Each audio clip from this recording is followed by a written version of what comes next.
नमस्कार दोस्तों। आज के वीडियो के माध्यम से मैं बीए पार्ट 1 के विद्यार्थियों के लिए राज्य की उत्पत्ति के सिद्धांत विषय पर अपने विचार आपके साथ बांटने जा रहा हूँ।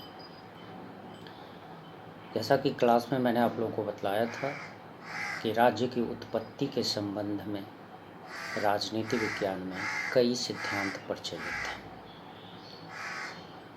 इनमें से 2 सिद्धांतों की चर्चा मैंने क्लास में किया था, बाकियों की चर्चा मैं इस वीडियो के माध्यम से आपके साथ कर रहा हूँ। राज्य की उत्पत्ति के संबंध में मुख्यतः जो है वो जो सिद्धांत प्रचलित हैं उनमें सबसे प्रमुख जो है वो है राज्य की उत्पत्ति का दैवी सिद्धांत। राज्य की उत्पत्ति का दैवी सिद्धांत क्या है?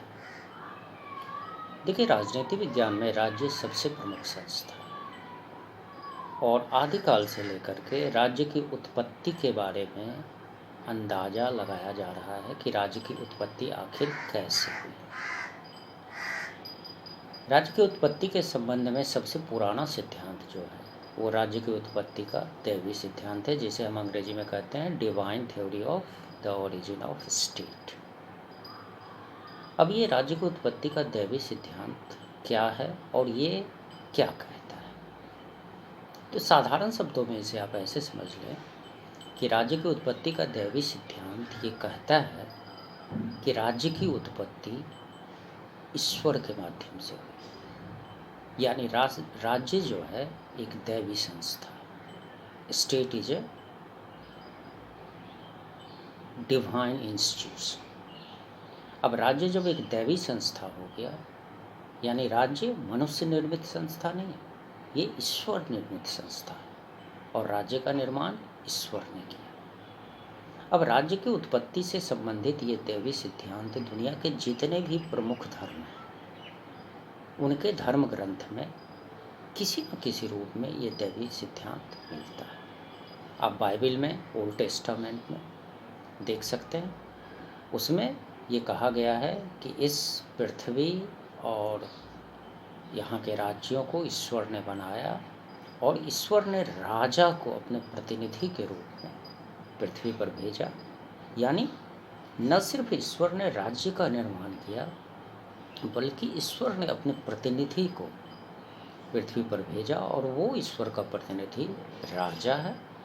इसलिए राज्य और ईश्वर की बात को मानना प्रत्येक नागरिक के लिए आवश्यक है। ये क्यों आवश्यक है? क्योंकि अगर कोई भी नागरिक राज्य और ईश्वर को मानने से इनकार करता है तो इनडायरेक्टली वह ईश्वर की अवज्ञा कर रहा है। इसी सिद्धांत से मिलता जुलता सिद्धांत कुरान में है। इसी से मिलता जुलता सिद्धांत जो है कई हिंदू धर्म ग्रंथों में है, बौद्ध ग्रंथों में भी। यानी राज्य की उत्पत्ति का दैवी सिद्धांत इस बात में यकीन करता है कि राज्य एक मनुष्य निर्मित संस्था नहीं है, राज्य ईश्वर निर्मित संस्था है और दुनिया में बढ़ रहे अत्याचार, अनाचार, कुकर्म, पाप को देखते हुए ईश्वर ने अपने प्रतिनिधि को पृथ्वी पर भेजा और वो ईश्वर का वो प्रतिनिधि राजा है। और राजा की बात मानना हर नागरिक का न सिर्फ नागरिक कर्तव्य है बल्कि यह धार्मिक कर्तव्य भी है। अर्थात राज्य की उत्पत्ति का दैवी सिद्धांत जो है यह राज्य की सत्ता को धर्म के साथ जोड़ता है। अब आप देखेंगे कि ये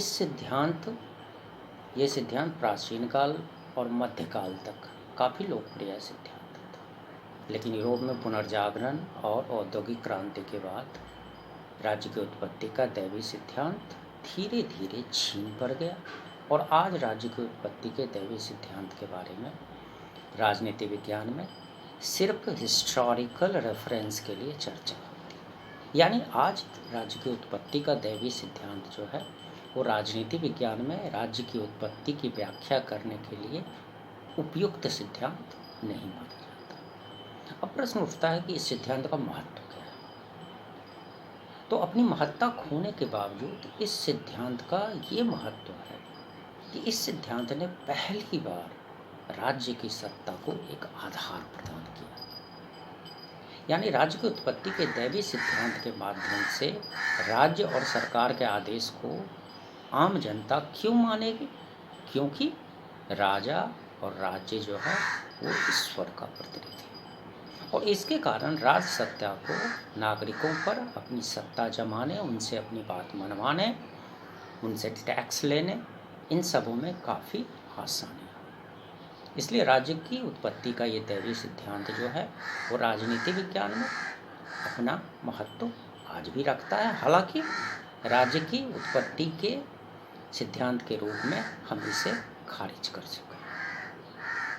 अब हम आते हैं राज्य की उत्पत्ति के दूसरे सिद्धांत। राज्य की उत्पत्ति का दूसरा सिद्धांत है, उसे हम लोग कहते हैं force theory of origin of state. Hindi में इसे कहते हैं राज्य की उत्पत्ति का बल सिद्धांत।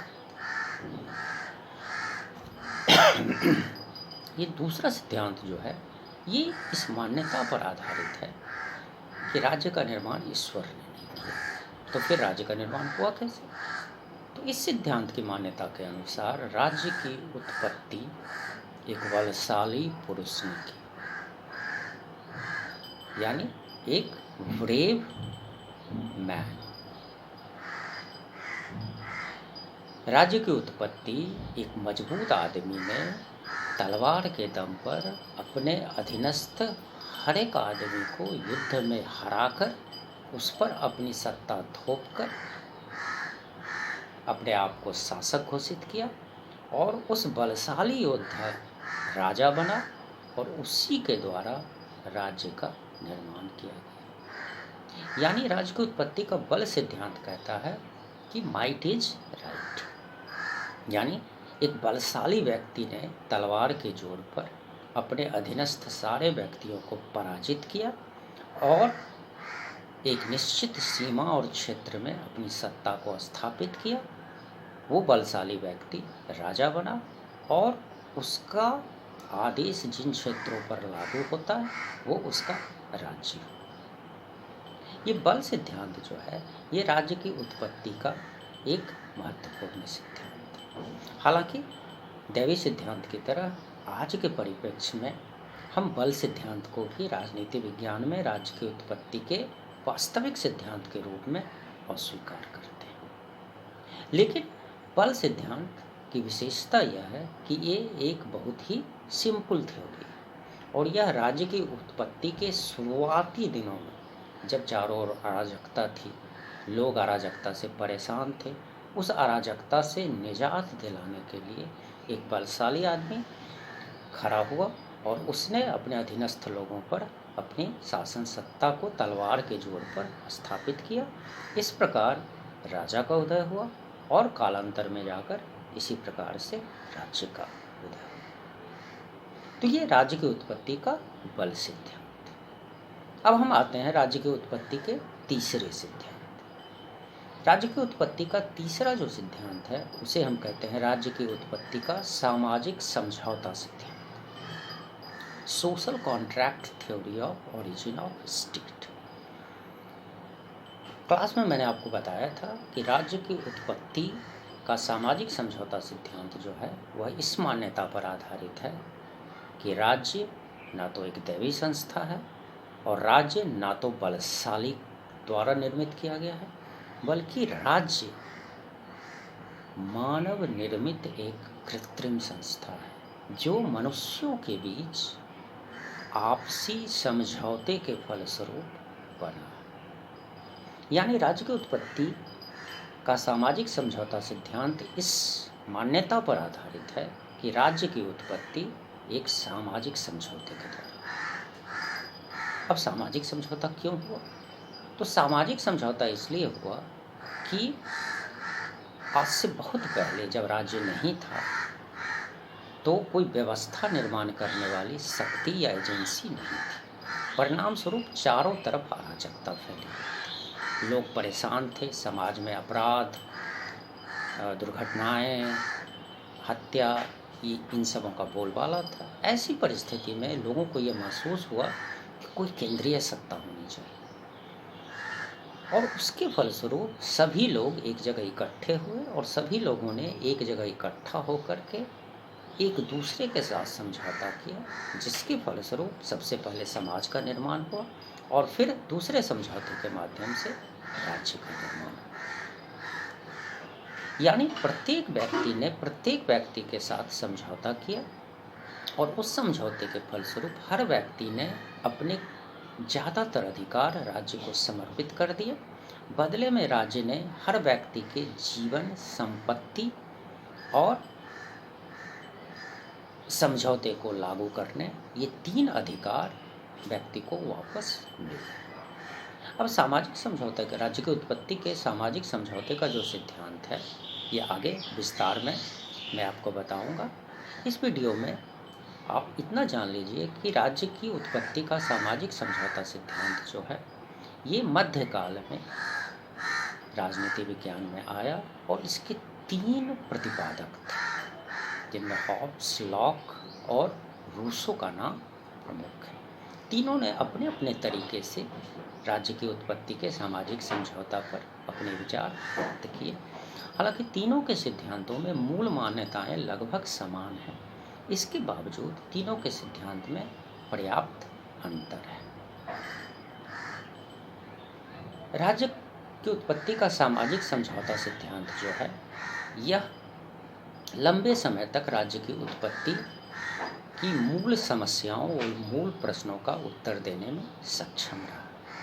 लेकिन 18वीं 19वीं शताब्दी आते आते इस सिद्धांत को भी चुनौती देने वालों की संख्या बहुत ज़्यादा हो गई और राजनीति विज्ञान में इस सिद्धांत की कटु आलोचना इस आधार पर होने लगी कि एक पीढ़ी द्वारा किया गया समझौता आने वाली पीढ़ी पर बाध्यकारी नहीं हो सकता। इसलिए अगर हमारे बाप दादाओं ने या हमारे किसी पूर्वजों ने आपस में मिलकर कोई समझौता किया था, तो वो समझौता पीढ़ी दर पीढ़ी आज तक लागू नहीं हो सकता। और चूंकि राज्य एक निरंतर संस्था है, राज्य जो है एक चिरंजीवी संस्था है, इसलिए सामाजिक समझौता सिद्धांत जो है राज्य की उत्पत्ति को पूरी तरह से विश्लेषित करने में सक्षम नहीं हो पाता।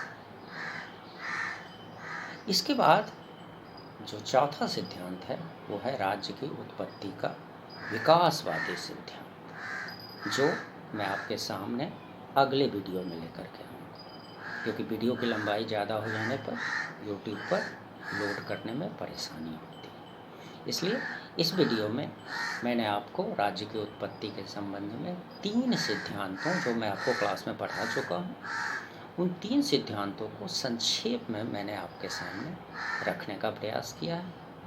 आपका दिन शुभ हो, घर में रहें, सुरक्षित रहें और पढ़ाई करते रहें। नमस्कार।